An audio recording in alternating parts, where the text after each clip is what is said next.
दादी अपने घर को खुद चला रही थी। उसका बेटा मर गया था, जिस वजह से वो अपनी दोनों पोतियों को खुद ही पालती थी। ज़ारा, सारा किधर है? उसको मैं बोलती हूँ घर में ही रहा करो, लेकिन वो हमेशा घर से निकल जाती है। जाओ उसको बुला कर लाओ। ज़ारा की बहन सारा, उसको घूमने का बहुत शौक था। वो सारे गांव में फिरती रहती थी। दादी के मना करने के बावजूद भी वो बाहर निकल जाती। अच्छा दादी, मैं जा रही हूँ उसको बुलाने। पता नहीं ये क्यों नहीं रुकती। मैं सोई हुई थी, वो घर से निकल गई। ज़ारा सारा को बुलाने जाती है। ज़ारा और सारा का गांव बड़ा ही खूबसूरत था, इसलिए सारा का घर में दिल नहीं लगता था। जब भी उसकी दादी बाहर निकल जाती तो वो घूमने निकल जाती। सारा अपने दोस्त के घर थी और उसकी माँ के साथ काम करवा रही थी। ज़ारा सारा से कहती है, मैंने तुम्हें सारे तरफ ढूंढ लिया और तुम यहाँ आकर बैठी हुई हो। चलो, दादी घर में बुला रही हैं। तुम्हें ढूंढते हुए मेरी टांगे थक जाती हैं। अच्छा, ज्यादा बातें ना बनाओ, मैं आ रही हूँ। थोड़ा सा काम रह गया है, वो कर लूँ, फिर आती हूँ। तुम्हें पता तो है मेरा घर में दिल नहीं लगता। दादी भी तो सारा दिन घर में नहीं आती। मैंने घर में रहकर क्या करना होता है? बोर हो जाती हूँ तो बाहर घूमने ही आया करूँगी, और क्या करूँ मैं। ज़ारा और सारा दोनों जाती हैं। सारा की सहेली की माँ कहती है, ध्यान से जाना। सारा और ज़ारा घर पर आती हैं। दादी बोलती हैं, सारा, मैंने तुम्हें कितनी दफा मना किया है घर से ना निकला करो। जब मैं घर में नहीं होती तुम घर से निकल जाती हो। कहीं गुम हो जाओगी तो स्यापा बढ़ जाएगा। पूरे गांव में घूमती रहती हो। तुम्हें घर में कैसे बिठाऊं मैं? तुम्हें मेरी बात क्यों नहीं समझ में आती? सारा की दादी सारा को समझाती रहती थी, लेकिन सारा की समझ में नहीं आता था। दादी, आप तो सारा दिन बाहर रहती हो, मैं घर पर क्या करूं? ये भी सोई पड़ी रहती है। ये सोई हुई थी तो मैंने सोचा मैं बाहर जाकर घूम लेती हूँ। फिर मुझे वो बिनिश की मामा मिली तो वो कहने लगी मेरे साथ सब्जी बनवा दो, तो मैं उनके साथ सब्जी बनाने लग गई। ऐसे ही पूरे गांव की औरतें मुझसे काम करवाती रहती हैं। उन्हें पता है हमारी दादी बाहर काम करने जाती हैं, तो हम तो भी रोब झाड़ लेती हैं। अच्छा दादी, तुमने खाना खाया है? हमेशा की तरह सारा को बात समझ में न आई। मुझे तो बहुत ज्यादा भूख लगी हुई है। दादी जल्दी से कुछ पका दो, भूख लगी है, खाना खाना है। कल वाली सब्जी जो है वो मुझे नहीं खानी, मुझे आज नया खाना बना कर दो। इसको कल वाली सब्जी खिलाना है। इसने कल भी जाके बिनेश की मामा के घर खाना खा लिया था। अब मैं जो है ताजा खाना खाऊंगी। अच्छा तुम दोनों बैठो, मैं तुम दोनों के लिए ही ताजा खाना बना कर लाती हूँ, परेशान नहीं हो। मेरी बात को समझो, बाहर नहीं जाते, अच्छे बच्चे घर पर रहते हैं। आप तो ना आपस में बहनें खेला करो। मुझे देर सवेर हो जाती है, मैं जानबूझकर तो नहीं करती ना। मैं जल्दी आने की कोशिश किया करूंगी। ठीक है दादी, मैं नहीं जाऊंगी बाहर, अभी तो खाने के लिए कुछ दे दो, भूख लगी है बहुत ज्यादा। अब बातों से पेट कैसे भरूं? ज़ारा और सारा कोई घर का काम नहीं करती थी और अपनी दादी को हमेशा तंग ही करती रहती। उनकी दादी बाहर से काम भी कर कर आती और घर पे भी आकर वो बेचारी उनके लिए खाना पकाती। वो दोनों दादी को बहुत तंग करती थी। ज़ारा तो घर पर ही रहती, लेकिन सारा का दिल घर पर ना लगता। वो दोस्तों के घर और गांव की सारी औरतों के साथ मिलकर काम करती रहती। अगले दिन दादी काम के लिए निकल गईं। सुबह का वक़्त था, बड़ा ही प्यारा मौसम था और गांव में जब भी प्यारा मौसम होता तो सारा घर पर रह ना पाती। वो हमेशा बाहर ही निकलती खेलने के लिए।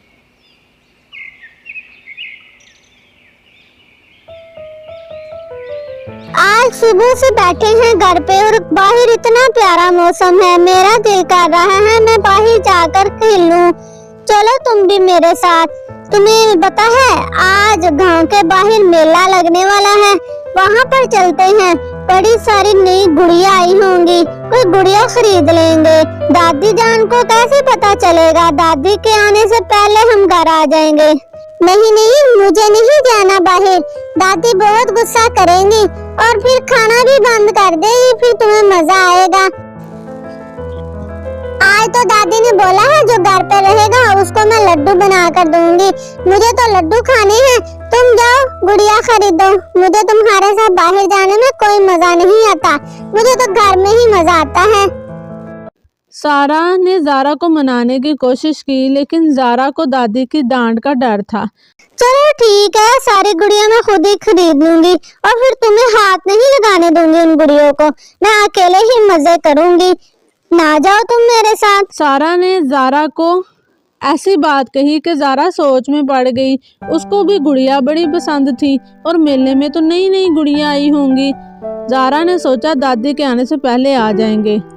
फिर वो दोनों मेले के लिए निकल गईं। गांव के बाहर वो मेला देख आई थी। अब वो गांव में वापस जाने लगी तो फिर सारा ने ज़ारा से कहा, तुम्हें मैं एक और चीज दिखाती हूँ। यहाँ पे नदी के किनारे एक मोर बैठता है। वो मोर बड़ा प्यारा लगता है। मैं रोज उसको देखती हूँ। आओ तुम्हें भी दिखाती हूँ। शाम होने वाली थी, उनको घर जाना चाहिए था, लेकिन वो नदी किनारे मोर देखने निकल गई तो रास्ते में अंधेरा हो गया और फिर चलते चलते सारा गिर गई।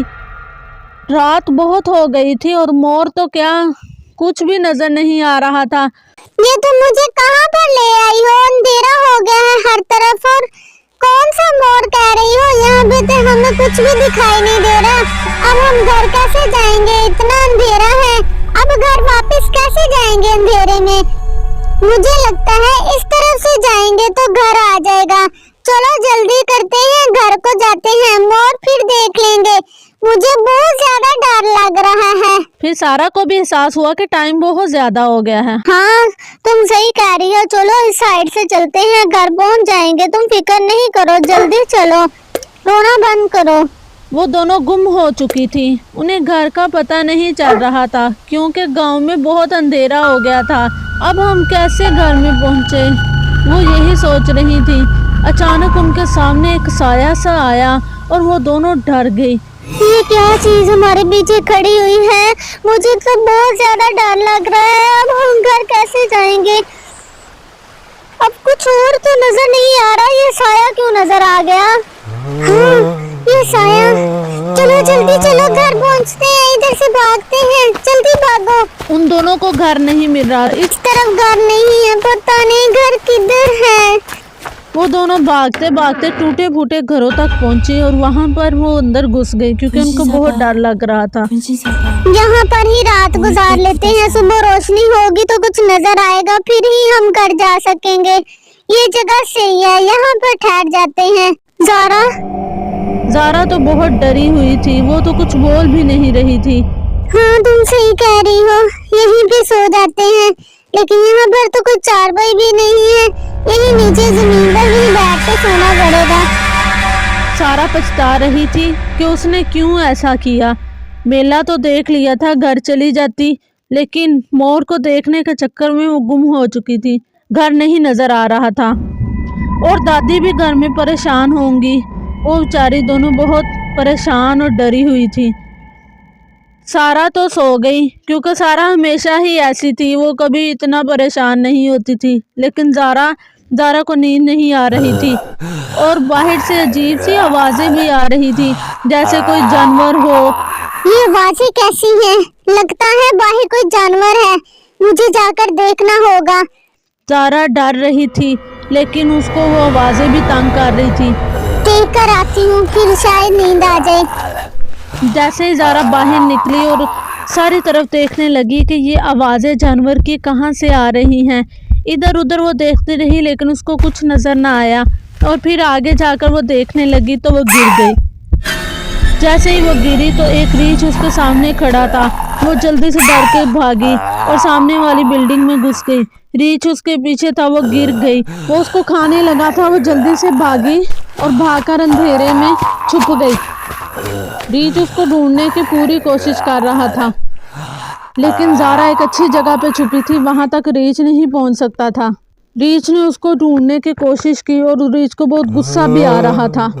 फिर वो वहां से वापस हो गया। ज़ारा वहां पे छुपी रही। फिर उसको ख्याल आया, ये कहीं सारा के पास तो नहीं जा रहा। मुझे इसके पीछे जाना होगा। सारा को खतरा है। सारा तो सोई हुई है, उसे तो पता भी नहीं चलेगा कि रीच उसके पास आ गया है। हाँ, मुझे जाकर देखना होगा, ये सारा के पीछे ही गया है। ज़ारा जल्दी से भागती है ताकि वो देखे कि रीच किस तरफ गया है, और वो वाकई सारा की तरफ जा रहा था। ये तो सारा की तरफ ही जा रहा है। मैं उसको ये डंडा मारती हूँ। ज़ारा उसके पीछे बड़ा सा डंडा लेकर पड़ गई। जैसे ही वो सारा को काटने लगा, ज़ारा ने जोर से उसके सर पे डंडा मारा और सारा से कहा, सारा भागो यहाँ से। रीच को बहुत गुस्सा आया। वो उनके पीछे मुसलसल भाग रहा था और वो भी भागती जा रही थी। भागते भागते सुबह हो गई थी और हर तरफ रोशनी फैल गई थी। उन दोनों ने शुक्र किया कि सुबह हो गई है, अब वो अपने घर को ढूंढ सकेंगी। और रीच भी कहीं पीछे रह गया था। वो सारी रात बहुत तेजी से भागती रही थी। लगता है ये रीच कहीं दफा हो गया है। अब शुक्र है सुबह हो गई है, अब हम अपना घर ढूंढ सकेंगे। चलो सारा, अब जल्दी करो, दादी भी हमारी परेशान हो रही होंगी। सारा और ज़ारा फिर दिन की रोशनी में अपने घर को ढूंढ रही थी और फिर आहिस्ता आहिस्ता उन्हें समझ आ गई और वो अपने घर तक पहुंच गई। ये दोनों बच्चियां कहाँ चली गई हैं? सारी रात मैं इनका इंतजार करती रही हूँ। मैं इनके माँ बाप को क्या मुंह दिखाऊंगी अगर ये मुझे ना मिली तो? ये कहाँ रह गई हैं दोनों? इन दोनों को मैंने कितना समझाया घर से ना निकला करो, लेकिन ये मेरी एक नहीं सुनती। मेरी मजबूरी है, मैं बाहर जाकर काम करती हूँ, लेकिन ये बच्चियां घर में नहीं ठहरती। बिनश की मामा दादी जान के पास खड़ी थी और सारा और ज़ारा घर में आई। देखा, आ गई है ये दोनों। आप परेशान ऐसे ही हो रही थी, मैं आपको कह रही थी ना वो दोनों आ जाएंगी। सारा दादी जान के पास आई और रोने लगी। दादी मुझे माफ कर दे, मैंने आपकी बात नहीं मानी और मैं ज़ारा को साथ लेके मेले में चली गई। हम सारा दिन मेला देखती रही और फिर मैं ज़ारा को मोर दिखाने ले गई, लेकिन वो उस टाइम तो बहुत रात हो गई थी। मुझे नहीं पता चला कि इतनी रात हो गई है। चलें दादी, इनको अब माफ कर दें, बच्चियां हैं। मुझे नहीं पता चला है, रात होने की वजह से हम गुम हो गई थी, हमें रास्ता नहीं पता चल रहा था। फिर हम एक जगह पर ठहरी, वहाँ पर रीछ आ गया था दादी। रीछ हमें काटने लगा था, बड़ी मुश्किल से हमने उससे जान बचाई। ये बहुत सजा पा चुकी हैं अपनी गलती की। सारी रात सजा पाई है इन्होंने। अब आप इन्हें माफ कर दें, इनको समझ आ गया होगा। दादी का तो दिल ही बैठ गया ये सुन के कि रीछ इनके पीछे था। वो बेचारी थक के बैठ गई, परेशान थी वो। फिर उन्होंने बड़े प्यार से ज़ारा और सारा को अपने पास बिठाया और उनसे कहा, बच्चे बड़ों की बात सुनते हैं, बड़े हमेशा छोटों के फायदे के लिए ही बात करते हैं। बच्चों, मैं इस वजह से ही आपको बाहर जाने से मना करती थी। देखा सारा, तुमने कितनी सजा पाई। तुमने मेरी बात मान लेती तो ये ना होता ना। आइंदा कभी मुझे बताए बगैर घर से बाहर न जाना। अगर तुम मेरी बात मान लेती तो ऐसा ना होता। छोटे बच्चे घर पर ही महफूज होते हैं। जी दादी जान, हमें बहुत अच्छी तरह पता चल गया, बच्चे घर पर ही महफूज होते हैं, बाहर तो वो गुम भी हो सकते हैं। हम आइंदा आपको बताकर जाएंगे। ज़ारा और सारा को अपनी गलती का एहसास हो चुका था। बच्चों, आप लोग भी कभी घर से बगैर बताए ना निकलना। हमेशा अपने माँ बाप के साथ घर से बाहर जाते हैं। जो बच्चे घर में बताए बगैर निकल जाते हैं वो गुम भी हो सकते हैं, उनको कोई उठाकर भी ले जा सकता है और कोई जानवर भी पीछे बढ़ सकता है। इसलिए घर वालों को बताकर जाना चाहिए। बच्चों, कैसी लगी आपको हमारी स्टोरी? अगर आपको हमारी स्टोरी अच्छी लगी है तो हमारे चैनल को लाइक, शेयर एंड करना, सब्सक्राइब कर दें।